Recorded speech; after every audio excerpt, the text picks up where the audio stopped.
creo que somos los mejores. Entonces, lo que traigo para mostrarles el día de hoy es simplemente darles unas recomendaciones para no ser víctimas de los ataques cibernéticos como tal. Quiero empezar hablando de qué es lo que está sucediendo actualmente, qué es lo que hacíamos antes, qué es lo que venimos haciendo ahora. Y que en cada de esos procesos de lo que venimos básicamente ejecutando, cómo podemos ser víctimas de un posible ataque cibernético. ¿Sí? Ah, como ya les explicó Emilia, yo soy José Luis Medina, soy docente universitario. Actualmente trabajo en el departamento o en el área de infraestructura y seguridad informática de TI de la Universidad de San Francisco. Soy profesor de Cisco, Linux, entre otras materias adicionales que tengan o que estén relacionadas con el medio de ciberseguridad. Entonces, quiero empezar hablando un poco sobre, poniendo en claro unos conceptos que son muy básicos que todos deberíamos conocer y el primero de ellos es la identidad digital. Entender un poco de qué se trata esta identidad digital y bueno, básicamente la identidad digital es un conjunto de información que está relacionada de alguna forma con una persona. Normalmente todos quienes nos movemos por el campo por el ciberespacio, digamos, utilizando las diferentes herramientas tecnológicas, manejamos una identidad digital. Y esta identidad digital está relacionada de alguna forma con un nombre de usuario. Es decir, nosotros tenemos un nombre de usuario para ingresar a redes sociales, un nombre de usuario para ingresar a plataformas académicas, un nombre de usuario, digamos, para ingresar a una institución financiera, etcétera. Ese nombre de usuario básicamente es mi identidad digital, es la identidad digital con la que yo me muevo a través del ciberespacio. Y obviamente esta identidad digital, como les decía, es un conjunto de información que está relacionada a esta persona porque esta identidad, este nombre de usuario está relacionado con los datos personales de la persona, es decir, cuando nosotros nos creamos un usuario, normalmente ponemos ciertos datos que son nuestros, por ejemplo, y de alguna manera esta información dice que está expuesta en Internet porque en función de esta identidad digital pues, se pueden ver, digamos, comentarios, se pueden ver las noticias a las cuales nosotros accedemos, se puede ver, digamos, todas las amistades que de alguna forma están relacionadas con ese usuario como tal. Pueden ver nuestros gustos, qué es lo que más navegamos a través del Internet.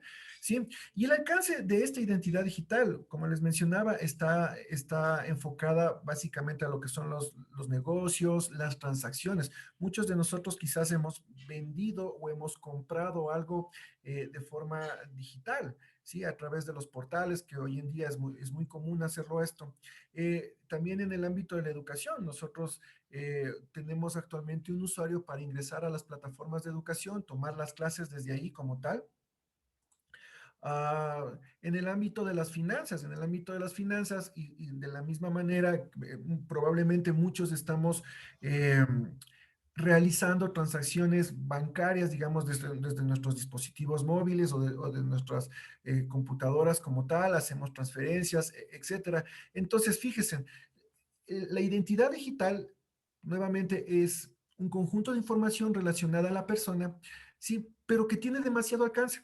Es decir, a través de esa identidad digital, y nosotros básicamente tenemos algunas identidades como tal, que utilizamos estas identidades para movernos a través del ciberespacio como tal. Dicho este concepto, ahora lo importante es también entender qué es esta privacidad.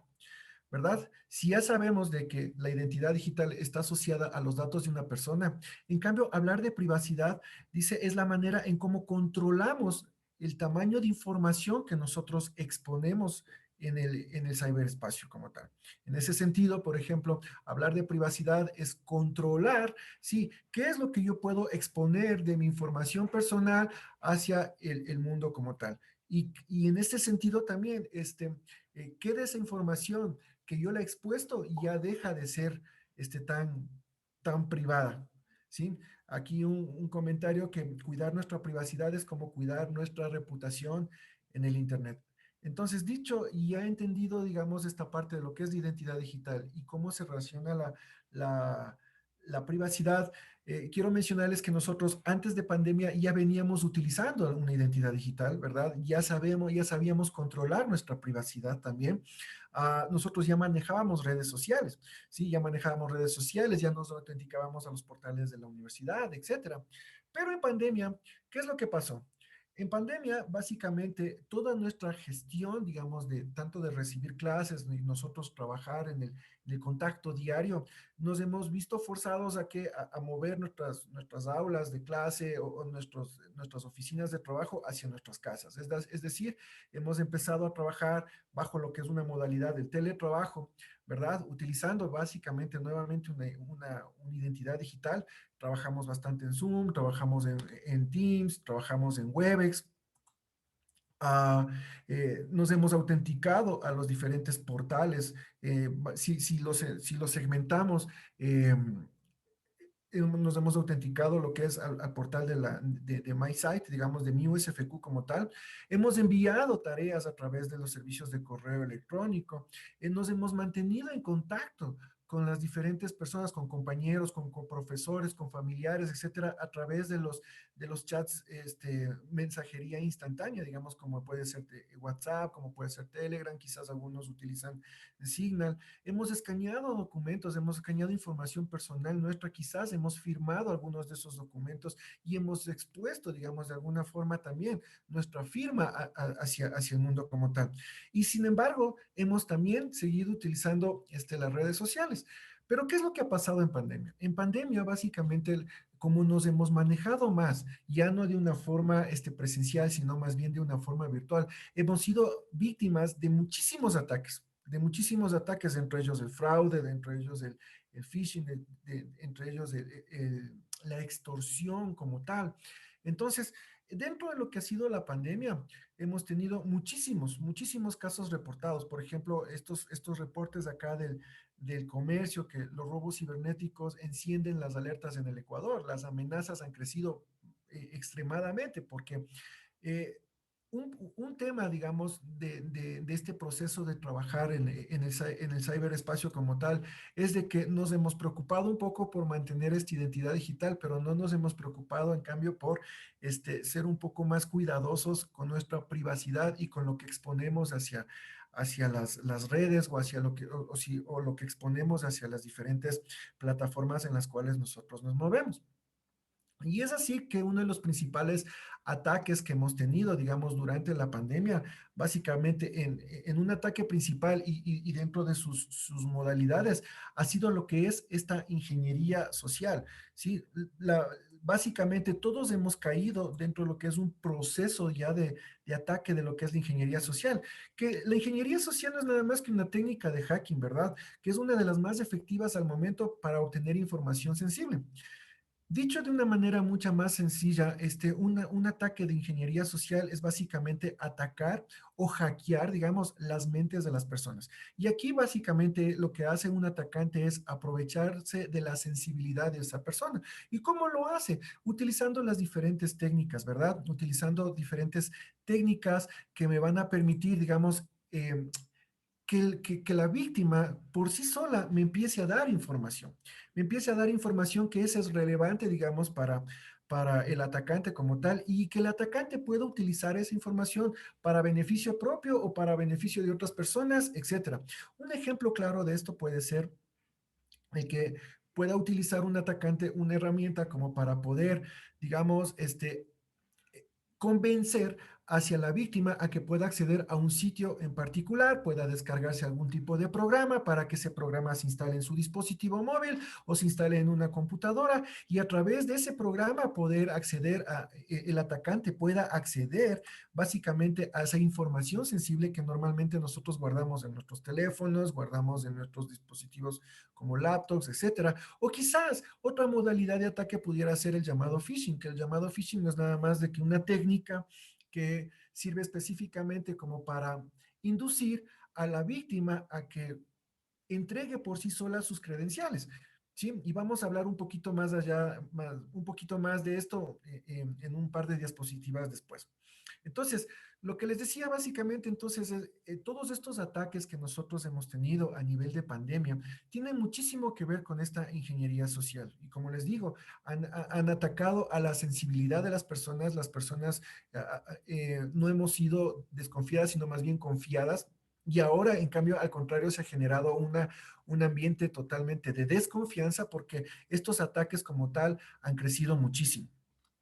Otro concepto de ingeniería social acá es la manipulación psicológica en las personas para que entregue información importante, ya sea de una organización o lo que es peor, entregue información personal. ¿Cuáles son estas técnicas, digamos, de la ingeniería social?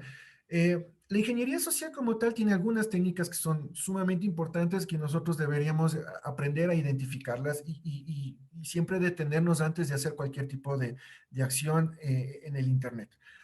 Una de ellas, digamos, es la infección. Lo que busca aquí el atacante es instalar algún tipo de programa, algún tipo de malware en algún dispositivo de la víctima como tal. El dispositivo puede ser un dispositivo móvil, puede ser una laptop, etcétera. Entonces, para esto, básicamente lo que se hace aquí es empezar, digamos, a rastrear esa información de a dónde navegamos utilizando estas identidades digitales como para que pudiéramos acceder a sitios en los cuales automáticamente pudieran descargarse programitas. Estos programas que sin querer se instalan en nuestras computadoras como tal, y una vez que se instalan, empiezan a capturar todos y cada uno de los eventos del teclado. Entonces, cuando yo voy a acceder, digamos, a hacer una transacción a nivel bancaria, lo que están es capturando todos y cada uno de los eventos de teclado y se están enterando de mi usuario y de mi contraseña. Todos esos programitas, a ratos cuando nos conectamos hacia el Internet, empiezan a compartirla y llenar a una base de datos. Entonces hay que tener mucho cuidado con esto. El otro es el robo de credenciales. Simplemente es engañar a la víctima, dice, para que voluntariamente entregue su usuario y su contraseña. Esto es a través de una técnica llamada el phishing. A todos nos ha pasado que en nuestros correos electrónicos nos empiezan a llegar correos diciendo, mira, estamos haciendo un proceso de actualización, somos del área de TI, etcétera, y necesitamos que cambies tus contraseñas.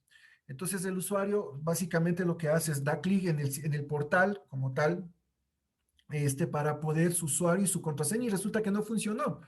Pero por detrás, el atacante ya capturó esa información. ¿Sí? Y precisamente al final de esta conversación, yo tengo una demo para mostrarles que eso es muy sencillo hacerlo, esto nos toma un minuto hacerlo y vamos a ver, digamos, que el atacante, el objetivo es empezar, digamos, a robar este tipo de, de información como tal. Y obviamente, ¿qué pasaría si es que los usuarios o las víctimas utilizan un nombre de usuario y esa misma contraseña para todo? Entonces, simplemente estaríamos exponiéndonos a muchísimos eh, casos de fraude, etcétera. El otro también tiene que ver con el fraude, que es otra técnica de la ingeniería social, que en este caso dice, induce a la víctima a realizar algún pago haciendo creer que la transacción es totalmente válida. Esto básicamente, hay una técnica que se llama el smishing. El smishing básicamente es una técnica de ingeniería social que esta está relacionada, digamos, con los mensajes que nosotros recibimos vía SMS.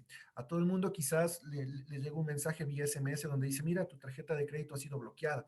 Y cuando uno quiere, digamos, se asusta, dice, oye, ¿por qué mi tarjeta de crédito va a ser bloqueada y todo lo demás? Entonces empieza a contestar, digamos, ese, ese SMS y resulta que le devuelven la llamada y le dicen, mira, dame tu información para revisarte si es que efectivamente está pasando algo con tu tarjeta de crédito. En el momento que entregamos la información, ya nos las robaron. Hay otro robo de información que básicamente tiene que inducir a la víctima, dice, a compartir sus datos confidenciales. Y aquí es eso, es en cambio otra que es el phishing, que no es el phishing como tal, sino es el phishing, que esta es otra técnica que básicamente tiene que ver con las llamadas en cambio telefónicas. A todos quizás nos han llamado vía telefónica a vendernos cualquier cosa o a decirnos que hemos ganado cualquier premio, que por nuestro buen nivel crediticio nos están regalando un viaje, etcétera, etcétera. Esas cosas no existen, nada es gratis, o sea, lo que tenemos que saber es que nada es gratis y que por debajo siempre hay un fee que tenemos que pagar. Y lo que es peor es de que en estos momentos nos piden piden esa información y nosotros caemos en esa información.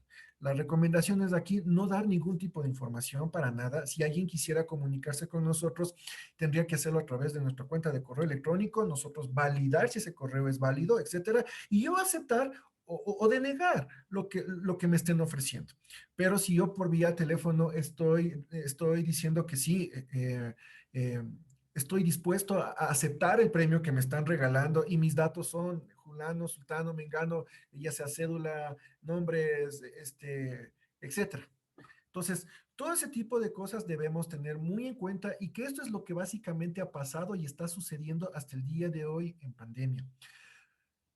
El nivel de crecimiento, si nos fijamos acá, el nivel de crecimiento de los ataques, tenemos el robo de información, hemos crecido en un 78%, que es así básicamente por estas llamadas. El fraude que hemos tenido es también un 75%. Las infecciones que hemos tenido también a nivel de programas maliciosos que se han instalado en nuestros dispositivos ha subido a un 59%. Y el robo de credenciales, es decir, tipos de phishing, etcétera, tenemos un 25% que se ha reportado. Al menos estos datos son del 2020.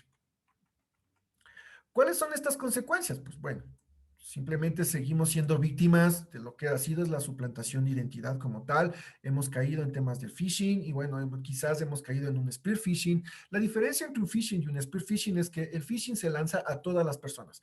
De todas esas personas a quienes se lance, digamos, la comunicación, quizás una, dos o tres caigan como tal. Pero el spear phishing, en cambio, ya es un ataque específicamente dedicado. Es decir, yo quiero robarle las credenciales a una persona en particular, entonces le hago un phishing a esa sola persona.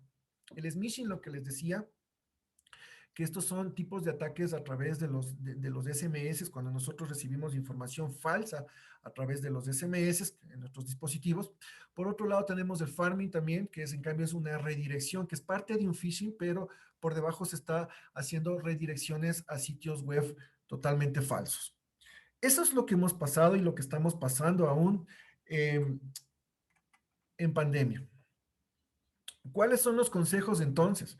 ¿Cuáles son los consejos para el teletrabajo o cuáles son las alternativas que tenemos?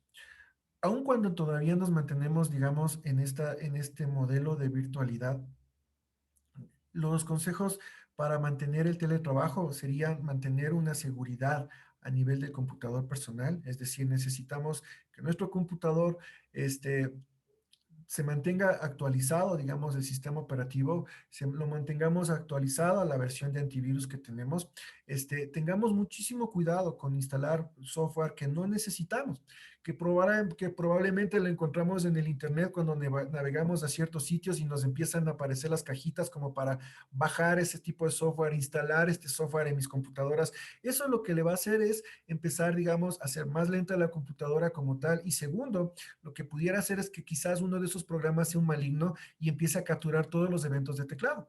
Entonces, estos eventos de teclado pueden estar, mientras estoy conectado al Internet, les decía, pueden estarse copiando hacia servidores de bases de datos, llevando toda esa información que yo estoy tipeando en mi computadora. Entonces, tengamos seguridad, digamos, en nuestros computadores personales. Uh, en lo que es la seguridad de nuestro dispositivo móvil, o sea, seamos un poco más conscientes con cada una de las aplicaciones que nosotros instalamos en nuestros dispositivos móviles. Normalmente, cada dispositivo móvil, yo estoy seguro que ustedes, si abren en este momento su dispositivo móvil, van a tener más de 20 aplicaciones, quizás más de 30 aplicaciones en su dispositivo móvil instaladas. La pregunta es, ¿cuántas de estas aplicaciones ustedes las utilizan a diario? Entonces, quizás una persona o quizás de las 20, quizás utilicen dos aplicaciones nada más. Entonces, hay que ser un poco más conscientes con las aplicaciones que nosotros tenemos instaladas en nuestros dispositivos. Ahora, cuando hablamos de esta seguridad, digamos, en dispositivos móviles, también sepamos o investiguemos un poco más allá de qué tipo de aplicación estoy instalando. Si bien es cierto, digamos, dentro de la modalidad de los dispositivos móviles tenemos Android y iPhone, tanto Google y iOS como tal, hacen sus esfuerzos, digamos, hoy en día para controlar que las aplicaciones que se suben tanto al Play Store como el Apple Store sean aplicaciones confiables. Sin embargo, en el caso, digamos, de Android, Google Store o el Play Store como tal, no ha logrado tener un control específico. Es tanto así que hay muchas más aplicaciones para Android que para el Apple Store. Sin embargo, dentro de este Android, ¿cuántas de estas aplicaciones son efectivamente buenas? ¿Cuántas de estas aplicaciones son efectivamente seguras? Entonces, tengamos un poco más de cuidado con todas estas aplicaciones. Lo mismo sucede con las aplicaciones en un dispositivo móvil, es decir, yo me puedo instalar una aplicación y la aplicación por debajo también puede capturar todos y cada uno de los eventos de teclado. Es decir, si estoy conversando por WhatsApp, toda esa información de WhatsApp puede ser enviada, digamos, a cualquier otra persona o a un servidor que colecte toda esa información. Quizás con una aplicación que yo instale en mi celular, alguien desde fuera ya pueda conectarse directamente a mi teléfono y nosotros ni siquiera sabemos porque lo tenemos desconectado al internet nada más. Entonces, seamos un poco más cuidadosos con nuestras aplicaciones, instalemos lo únicamente que vayamos a instalar. En cuestión de la información, compartamos específicamente lo que tengamos que compartir. Se cree que hagamos grupos específicamente cerrados, digamos, como para eh, acceder, más bien permitir el acceso hacia amigos nada más a estos grupos, amigos que sean confiables y no tener cuentas totalmente abiertas o personales, abiertas a todo el mundo, porque deben saber de que toda la información que compartimos ya deja de ser nuestra. O sea, lastimosamente siempre que abrimos una aplicación no nos fijamos en los términos y condiciones y lo que estamos haciendo es aceptando de que como al ser una aplicación libre, nosotros somos el producto. Entonces, todo lo que publicamos, las fotos, etcétera, ya dejan de ser nuestras, son públicas y alguien puede descargar esas fotos como tal y podría manipular esas fotos como tal y podríamos meternos en un problema de extorsión. ¿Sí? Problemas de esos ya ha pasado muchísimo. Hay muchas denuncias de este tipo de hechos a nivel de fiscalía. Otra cosa también es evitar el tema del phishing. Nosotros en la universidad, en el departamento de TI, hemos detectado que muchos de los estudiantes son víctimas del phishing. Y aquí un paréntesis, nosotros como tal, como departamento de TI, no pedimos que se exista, que haya cambio de credenciales, que haya cambio de contraseñas ni nada por el estilo. Eso, la recomendación obviamente es de que exista un cambio de contraseñas cada 6 meses, pero que eso el usuario lo haga cuando lo quiera hacer, más no bajo pedido de nosotros como tal. Entonces, si ustedes empiezan a recibir algún tipo de correo, digamos, con esta solicitud de cambio de contraseñas como tal, y si ustedes dan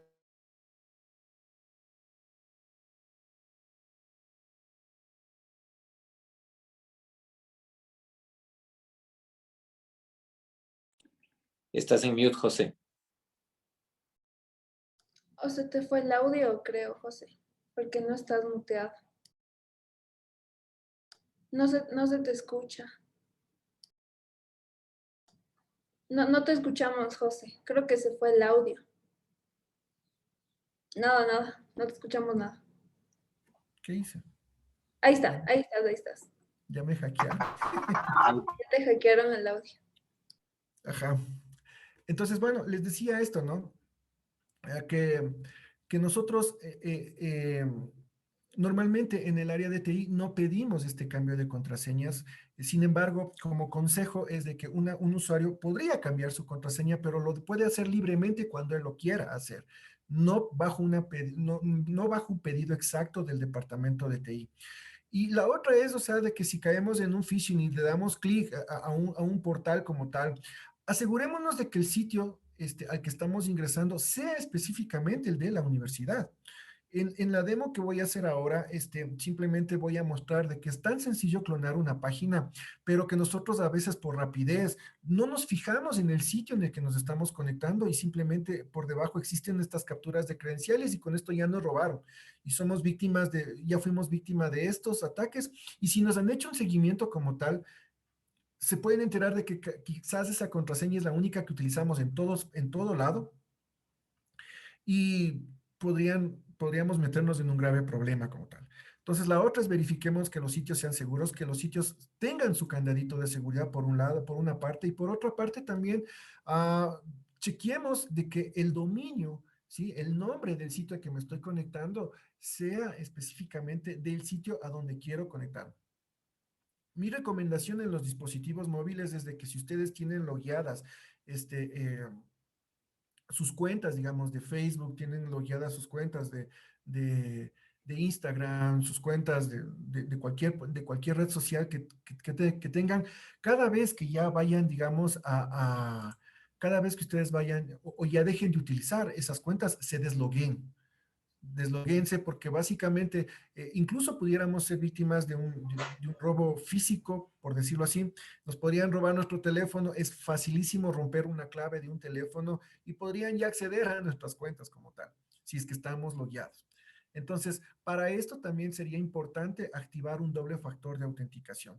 Es decir, si yo me conecto a mi cuenta de Facebook, que me llegue un mensajito, un SMS, digamos, con mi código para yo poderme autenticar. Nos cuesta un poquito más de tiempo autenticarnos, pero es mucho más seguro la manera de trabajo en ese sentido. Aquí yo tengo un ejemplo que quería mostrarles, ah, que esto es básicamente lo que nos está pasando mucho en la universidad con los estudiantes. Y es que empezamos a recibir muchísimos correos porque uno de los ataques que sigue permaneciendo es el phishing. Y básicamente ahora el phishing tiene una modalidad que es mucho más difícil de detectarlo. Los atacantes aquí han hecho un esfuerzo enorme, digamos, ya con diseño y todo lo demás, como para que le pudieran engañar de mejor manera, digamos, a la víctima.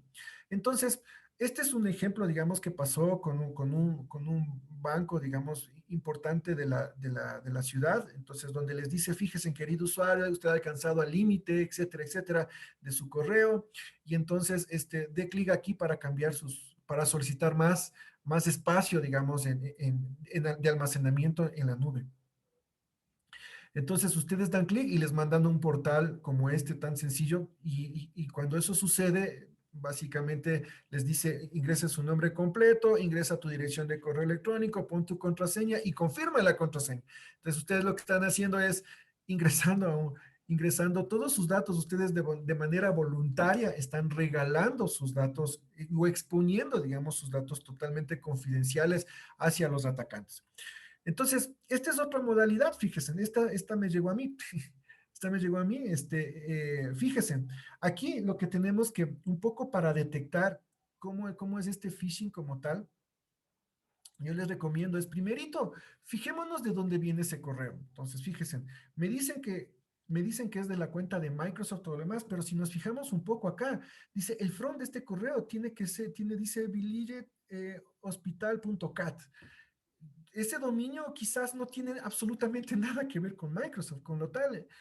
Entonces yo, básicamente, ya solamente viendo ese dominio, yo ya no haría caso. Fijémonos también para quién va dirigido el correo.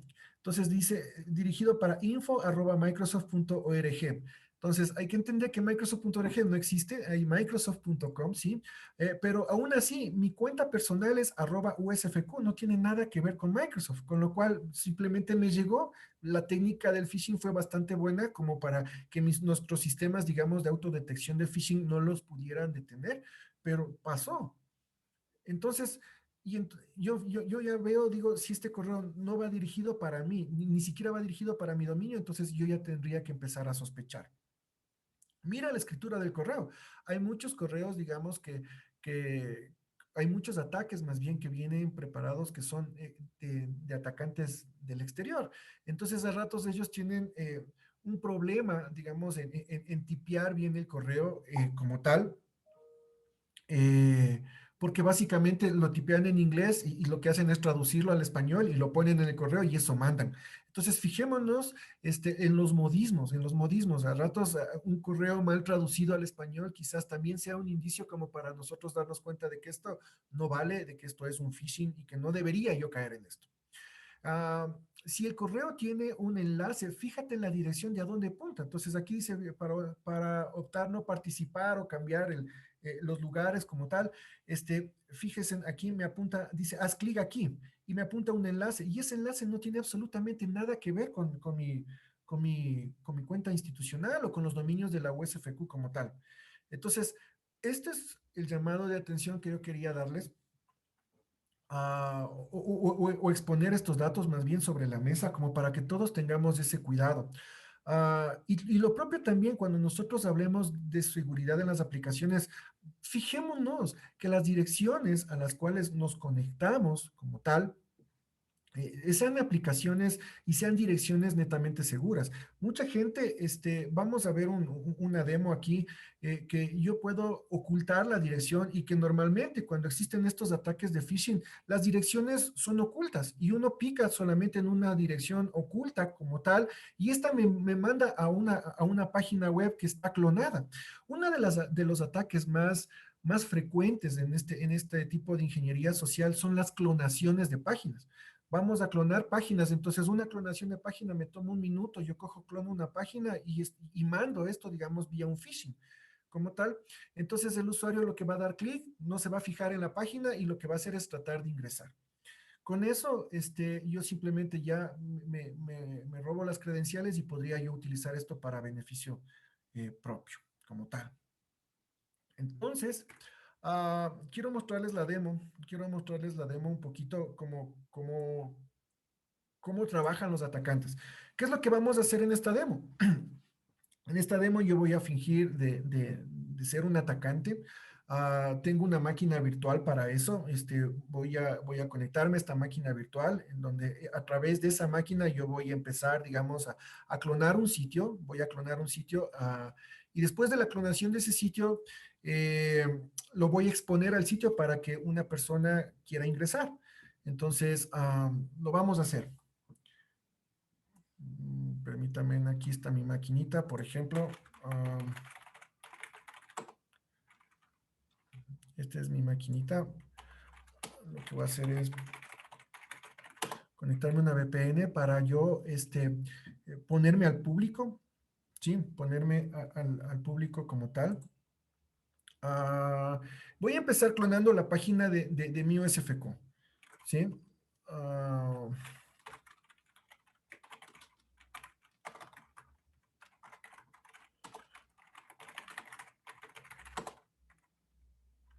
El,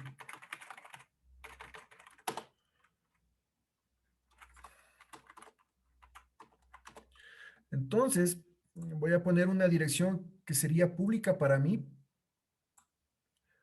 ¿verdad? Y que la voy a exponer. Y quiero clonar la página de...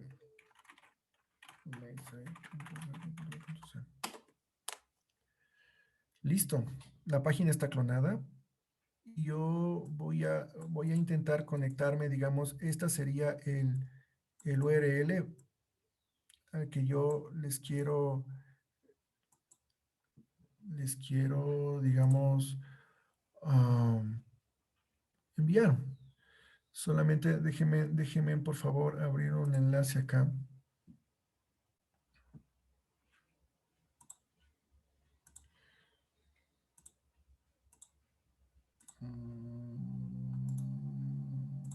Entonces, fíjense, quiero ingresar a esta paginita de acá.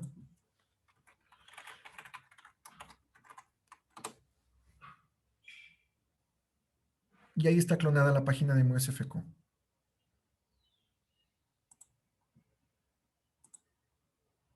Ahí está clonada la página de MuSFQ. Entonces yo voy a hacer un copy. No sé si hay algún voluntario que quiera ahí ingresar a la página. Les puse por el chat. Entonces, bueno, en mi caso, yo ya estoy en mi máquina normal. Estoy en mi máquina normal acá. Y lo que he hecho es clonar la página de mi USFQ nada más. Entonces, ¿qué es lo que va a pasar? Si se fijan, primero, el sitio que estoy ingresando no es un sitio seguro, porque aquí tranquilamente el navegador me está apareciendo que no es un sitio seguro. Por otro lado, la dirección a la que estoy ingresando es una dirección que no tiene absolutamente nada que ver con mi USFQ, ¿verdad? Si no tiene absolutamente nada que ver con mi USFQ, no sé si alguien está haciendo también la prueba conmigo y puede certificar de que efectivamente está clonada la página. Entonces, Si yo no me fijo en estas dos cosas que son totalmente importantes, simplemente como estoy en modalidad rápido, como estoy en modalidad clases, digamos así, entonces voy a intentar autenticarme. Entonces voy a poner mis datos, digamos, ¿verdad? Voy a intentar autenticarme, digo, mira, este es mi usuario, y voy a poner una contraseña, no sé, una contraseña que se me venga,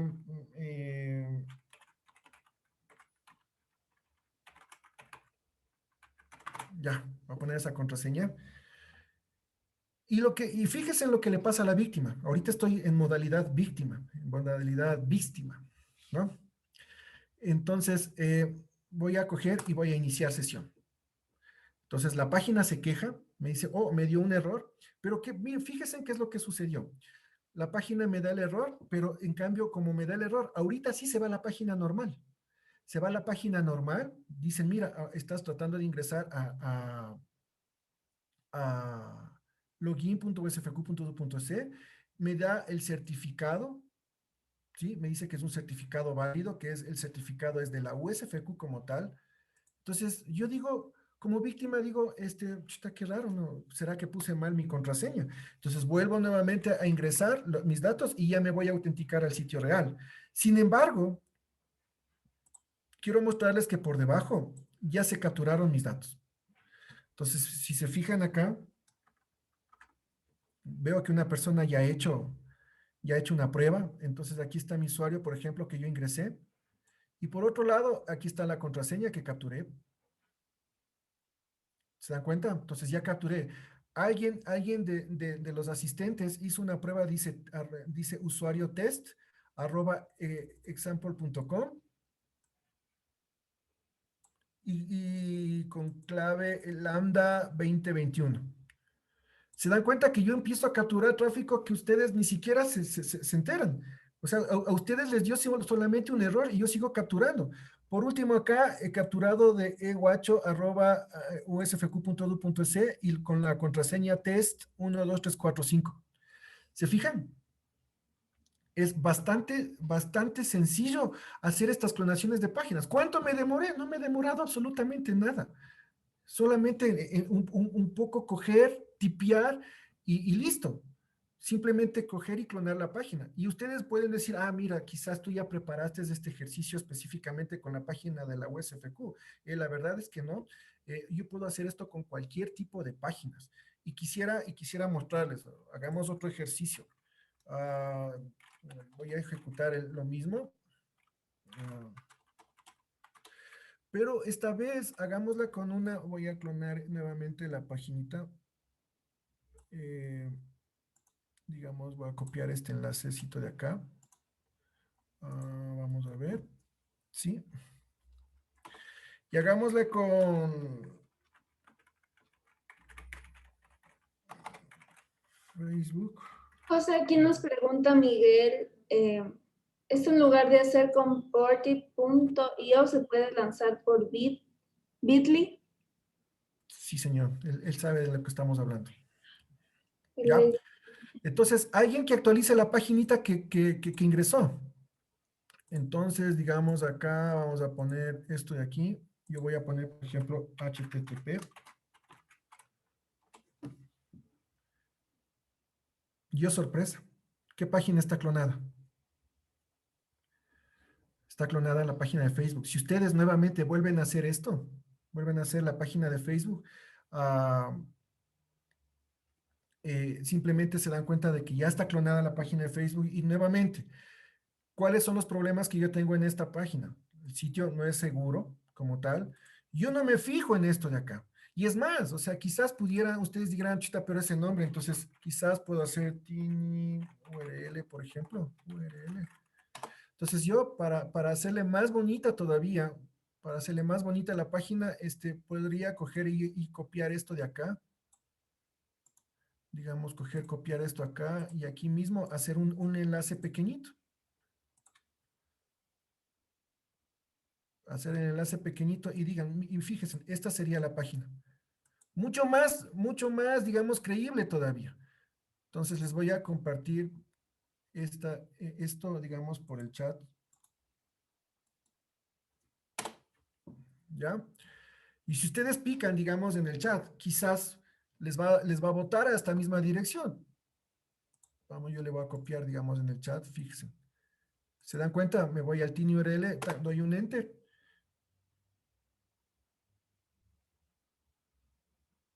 Y me abre la página así. Bueno, se demora un poquito nada más. Será mi internet. Pero sí o no que le clonó. ¿Se fijan? Entonces, lo que voy a poner es igual, joseluis@outlook.com y quizás voy a poner una contraseña de 1, 2, 3, 4, 5, 6, 7. Bueno, por debajo, Facebook tiene algunos JavaScripts que nos va a salir un poco más de información, pero vamos a llegar a esa información. Entonces yo voy a poner, digamos, el nombre de usuario como tal. Igual, lo primero que está apareciendo es de que eh, me da un error de acceso. Se fijan, me redirecciona a la facebook.com, a la página real como tal, porque ya tiene un certificado como tal que le pertenece a Facebook. ¿Se fijan? Ya le redireccionó. Sin embargo, por debajo, el atacante ya tiene nuestra información. Entonces, por acá vamos a leer, digamos, esta información pudiera estar un poco clonada, digamos, nos toca buscar aquí. Aquí está, lo que yo ingresé. ¿Se fijan? Es una técnica llamada Evil Twin, sí. Pero más allá de esto, de este Build Twin, ah, es toda ingeniería social, porque lo que hicieron fue esto de aquí, si a esto de aquí que yo acabo de hacerlo, a esta dirección que lo acabo de hacer, lo pongo y lo pongo en un correo whatever, y con bien bonito puesto el diseño de la USFQ y todo lo demás, y te lo envío a ti, digamos, para que tú pudieras, digamos, cambiar tu contraseña, tú lo que vas a hacer es llegar y darle clic a eso y te manda. Entonces, has caído en un proceso de ingeniería social y tú mismo me estás compartiendo tus datos. Tú mismo voluntariamente me estás dando tu nombre de usuario y tu contraseña.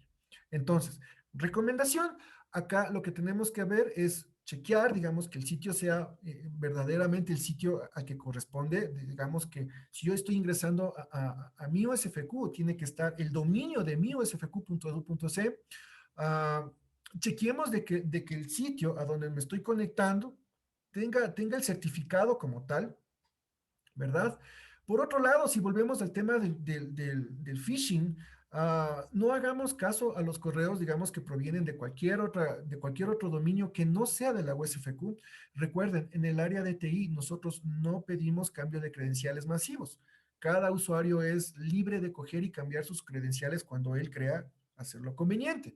Sin embargo, sí les recomiendo, en cambio, que pongamos contraseñas que sean buenas, que en esas contraseñas al menos tengamos una letra mayúscula, caracteres raros, digamos un signo de número, un signo de dólar, etcétera, y también tenga números. No acostumbremos a poner nuestras contraseñas, la clásica que ponemos algo relacionado con nuestra fecha de nacimiento, algo relacionado con la persona que más queremos, quizás nuestro número de cédula, las clásicas contraseñas que las cuales estamos acostumbrados a ponerlos, porque esta es una porcioncita pequeñita de lo que se puede hacer, digamos, a nivel de ataque.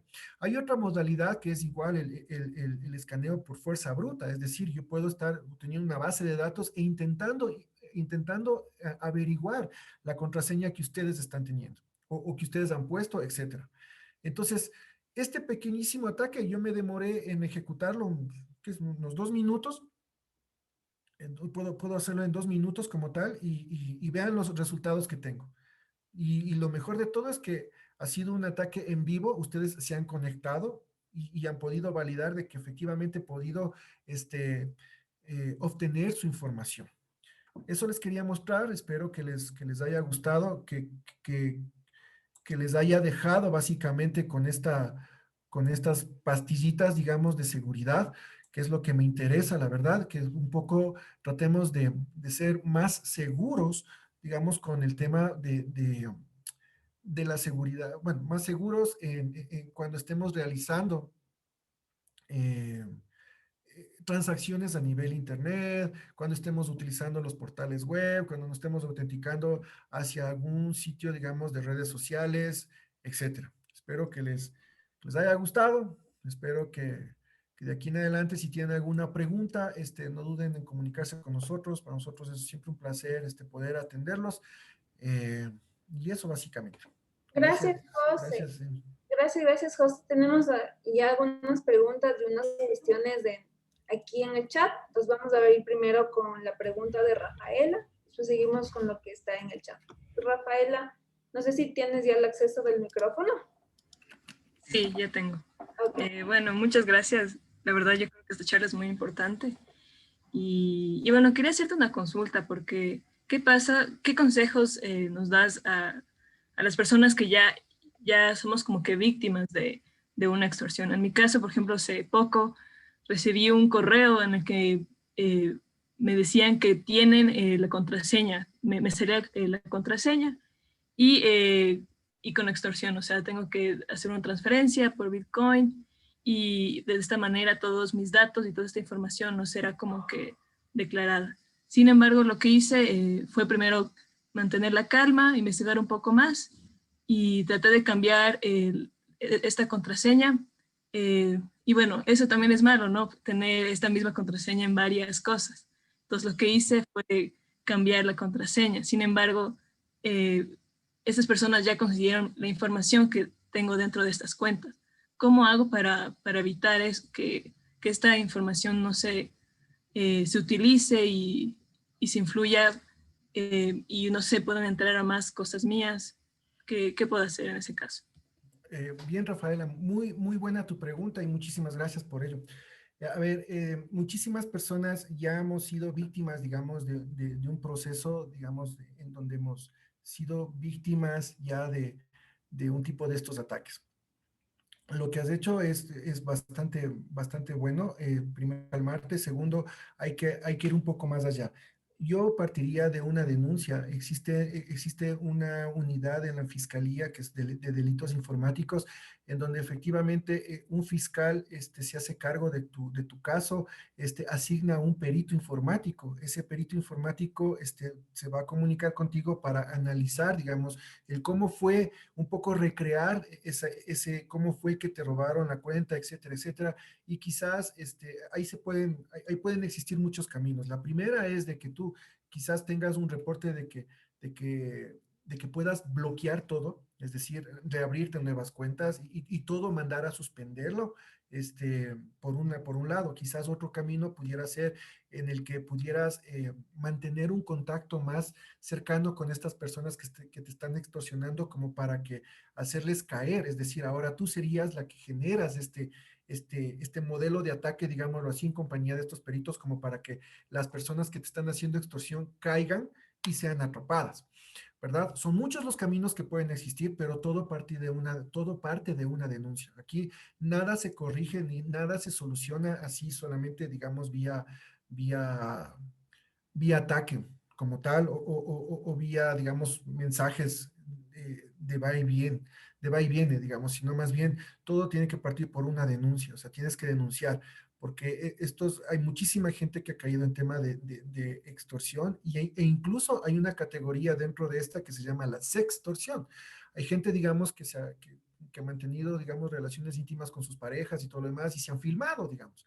Y entonces cuando han sido atacados sus teléfonos, sus dispositivos móviles tienen esa información y han caído en algo similar. Dicen, oye, mira, si no me haces una transferencia de tanto, eh, eh, simplemente voy a exponer estos videos. Y esto se llama sextorsión. También puedes revisar, digamos, generar una denuncia en el caso, si es que fuera un caso similar. Sí, pero como te digo, o sea, todo partiría de una denuncia. Hay portales, no lo tengo aquí en mente, pero te puedo hacer llegar estos portales, digamos, con Emilia, eh, para que tú cheques, hay unos portales que realmente validan cuando tu contraseña ha sido eh, hackeada como tal o ha sido capturada. Ya te lo reviso ese portal. Esta, precisamente, gracias Sebastián, esta de acá. aquí, Creo por que ejemplo, compartir una aquí, página. aquí, por ejemplo, esta es una de las páginas efectivamente en donde tú puedes poner solamente tu cuenta de correo electrónico y te va a salir, digamos, un reporte si es que tu cuenta ha sido hackeada o no. Entonces, si es que ha sido hackeado o no, básicamente ha sido porque, digamos, tú tienes una cuenta de Gmail y en el 2014, 2015, Gmail sufrió un ataque, entonces ese ataque ya robaron tu contraseña.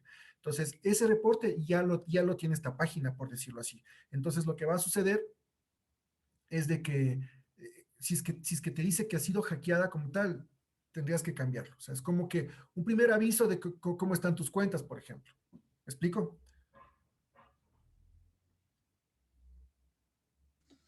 Hay Sí, otras páginas similares. Ajá. muchas gracias por la Ahora, información. ahora Erwin también tiene levantada la mano. Hola, hola. Erwin, sí. Sí, ¿qué tal? Buenas tardes. José Luis, yo quiero hacer más bien una reflexión para las personas que aún están estudiando en la universidad y les comento un caso de un compañero. Él estaba realizando la búsqueda de un material como parte de su investigación en una materia y se topó con la descarga de un archivo que supuestamente se trataba de X libro de la universidad que se necesitaba para estudiar en la universidad. Cuando lo descargó, lo ejecutó, resulta que se contagió con un ransomware y definitivamente eso le destruyó todos los archivos, se los codificó más bien. Y aparte le solicitaba un rescate. Entonces fue extremadamente desastroso porque prácticamente perdió todos sus archivos, inclusive lo que estaba en su pendrive en ese momento conectado a la computadora. Eso por un lado, que tengamos bastante presente eso, lo que tú acabaste de mencionar sobre el tema del phishing es una realidad de todo el día y desafortunadamente aún tenemos el problema de que la cuerda se rompe por el lado más débil, dicen, ¿no? Y el eslabón más débil de la cadena por lo general es el usuario. Entonces hay que tener bastante conciencia con el tema de la seguridad, ciberseguridad, y haciendo un poquito más de énfasis en el tema. Yo hace un momento puse en el chat, el otro día, yo deseaba registrar la inscripción para una maestría en una universidad. Y resulta que el sitio web de esta universidad donde me dirigían ellos era una parte del sitio web que no estaba debidamente elaborada porque la página decía solamente HTTP y no decía HTTPS, lo cual me pareció extremadamente peligroso que yo pusiera mis datos en una plataforma que no tenía las mismas seguridades, porque eso es extremadamente, bueno, para el que conoce un poco, pues era muy fácil de extraer los datos, poner un sniffer dentro de esa red y capturarle todos los datos a las personas que en ese momento se conectan a esa plataforma. Les mencioné el peligro que eso significaba, pero dijeron que todo estaba bien, que no les había pasado nada, ya quedan ellos. En todo caso, es lo que quería comentar y definitivamente son cosas que pasan, inclusive en el ámbito laboral. También conozco casos de la falsificación de correo electrónico, que es otro problema. La persona se hace pasar por X persona de la institución, aparentando ser aquella que tiene un X correo electrónico, ¿no? Entonces puede ser que diga jluismedina@usf.edu.c, pues otra persona suplanta la misma dirección, se hace pasar por esa persona y trata de obtener la mayor información posible de ella. Entonces, son cosas que se dan, son cosas de la vida diaria que suceden. Correcto, Edwin, muchísimas gracias tu aporte. Efectivamente, la mayoría de estos ataques, digamos, por suplantación de identidad, suplantación de nombres, suplantación de dominios, etcétera, es un pan de todos los días y todo esto cabe en la modalidad de ingeniería social. Una acotación solamente a lo que mencionabas que le pasó a tu compañero. Esto pasa muchísimo, muchísimo con todos. Pero aquí yo tengo dos alternativas y dos sugerencias que quizás te puedan ayudar. La primera es de que nosotros al ser estudiantes, digamos, de la universidad, deberíamos aprovechar el servicio de la nube que tenemos. Todos tenemos un servicio de OneDrive en donde deberíamos coger y subir toda nuestra información a OneDrive como tal, como un respaldo adicional de lo que tenemos localmente en nuestra computadora. Quizás con eso, si es que se te cifran los archivos o si alguien logró ingresar a tu computadora, logró cifrar esos archivos, tú tienes un respaldo en nube que quizás, si quieras ser más seguro, todavía lo pudieras cifrar arriba, digamos, en la nube, en tu OneDrive, como para que solamente tú y nadie más que tú pueda tener ese acceso como tal. Número uno. Número dos, este, tengamos un poco más, digamos, de conciencia con nuestros usuarios que manejamos en nuestros dispositivos. Normalmente, ustedes ya se habrán dado cuenta, yo uso Linux, pero normalmente los usuarios que somos, que utilizan Windows, ah, siempre tienen siempre trabajan con un usuario con todas los privilegios. Entonces eso hace, digamos, que tú al darle doble clic, automáticamente se instale un programa o simplemente si tú estás descargando un programa, este programa se autoejecute y ya se lo instale. Estas cosas no suceden cuando tú más bien trabajas con un usuario sin privilegios como tal, y entonces tú estás trabajando con ese usuario sin privilegios y tú mismo estás consciente de lo que quieras instalar o de lo que quieras ejecutar. En ese sentido, al abrir un PDF, si tú lo abres con un usuario sin privilegios, si tú estás abriendo un libro con un usuario sin privilegios como tal, no podrían haberse ejecutado ningún tipo de código malicioso, a no ser de que tú tengas los privilegios del usuario. Entonces, te explico de esa manera porque veo que tienes muchísimo conocimiento en esto y quizás seas un estudiante de ingeniería en sistemas y sabes a dónde estoy enfocándome. Es decir, o sea, trabajemos con un usuario sin privilegios para no poder instalar nada, sino simplemente lo que yo en realidad necesite y que, y que estas cosas no me van a pasar si es que todo lo contrario, digamos, si es que estuviera con un usuario con privilegios en donde todo se puede instalar y hay cosas en que ni siquiera yo de clic y se están instalando. Es la modalidad de trabajo de Windows. Eh, sí, gracias por la observación, realmente es una muy buena medida. Bueno, de paso, yo no soy estudiante de sistemas, yo estudié administración de empresas en la San Francisco.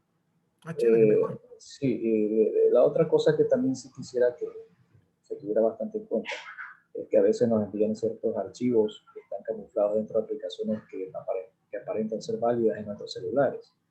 Y esa es otra forma de acceder remotamente a nuestros equipos. Entonces eso también hay que tener bastante cuidado de que si alguien, inclusive siendo amigo nuestro, a veces hay que preguntar bien, porque puede ser que nos envíe una aplicación que para nosotros representa algo muy sencillo, puede ser un juego, pero ese juego, en el momento que nosotros aprobamos todos los permisos, lo que hace la otra persona es ingresar remotamente desde su máquina. Parece mentira, pero realmente así funciona.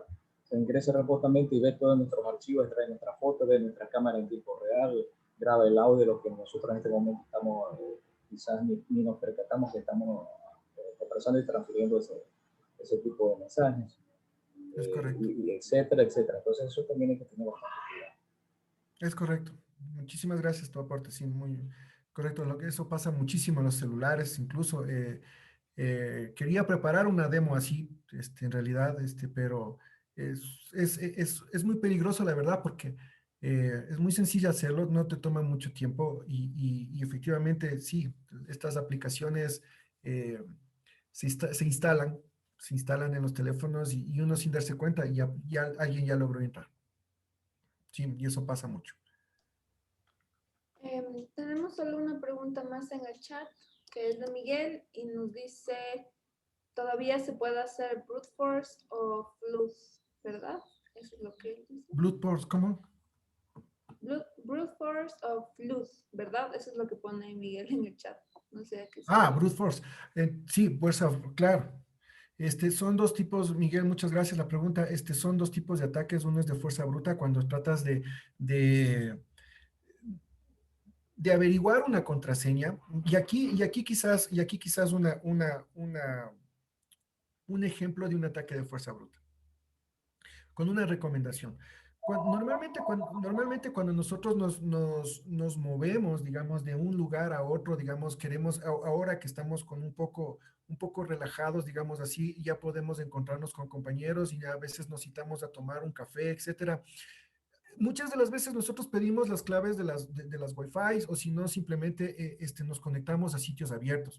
Y eso también es un foco de contagio, ¿verdad? Ese también es un foco de contagio porque ahí nosotros abrimos nuestros programas y alguien puede estar esnifiando nuestra red. Esnifiar significa escuchar, tratar de ver qué es lo que estamos transaccionando porque es un sitio totalmente abierto. Mi recomendación ahí es no se conecten a esas redes que son abiertas. Básicamente porque lo que tienen que o sea, el atacante que está ahí puede estar con una computadora y puede estar analizando todo ese tipo de tráfico que no es cifrado como tal. Pero tomé este ejemplo básicamente porque un ataque de fuerza bruta puede en cambio presentarse cuando yo quiero ingresarme a una red. Para poner un ejemplo que no debería ser así, pero digamos yo quiero conectarme a una Wi-Fi que yo no tengo la clave. Entonces lo que puedo hacer es capturar ese tráfico y ejecutar un proceso de fuerza bruta como tal, como para tratar de adivinar cuál es la Wi-Fi, o cuál es la clave de la Wi-Fi a la que me quiero conectar. Recomendaciones para eso, deshabilitar, digamos, para que no nos ataquen nuestra Wi-Fi, deshabilitar el modelo de WPS que vienen todas estos routers que nos dejan, digamos, nuestros proveedores de servicio, deshabilitar ese modelo para que el vecino no me esté hackeando, el de al frente no me esté hackeando, mi vecino de abajo tampoco me esté hackeando, ni tampoco me esté robando la Wi-Fi como tal. Pero estos modelos de ataques que menciono son de fuerza bruta, como menciona Miguel, y esto todavía se utiliza muchísimo. El de flood es otro tipo de ataque, simplemente es un exceso de conexiones, un exceso de peticiones a un servicio. Y eso hace que el servicio no pueda, digamos, atender todas esas peticiones o ese tipo de conexiones que están intentando realizarlas con el servicio como tal. Por lo tanto, el servicio decide caerse y ese es un ataque de flood, un exceso de conexiones como tal. Gracias, José. No sé si tenemos más preguntas. Si alguien tiene alguna otra duda, algún aporte.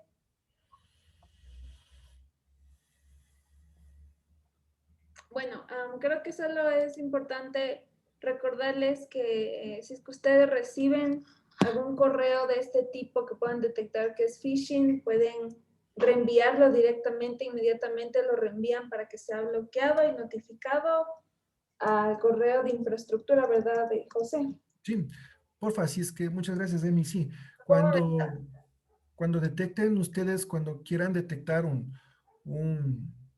cuando detecten más bien un phishing, por favor, envíennos a la dirección infraestructura@usfq.edu.c para que nosotros bloqueemos estos correos, digamos, desde nuestras plataformas de seguridad de correo como tal. ¿Sí? Listo, perfecto. Gracias, José. Y gracias a todos, chicos, por estar aquí.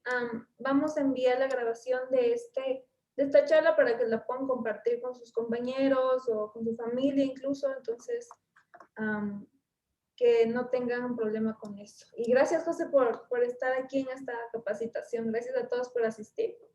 Chévere. Qué bueno. Que estén muy bien. Hasta luego. Gracias, chicos. Gracias. Hasta luego.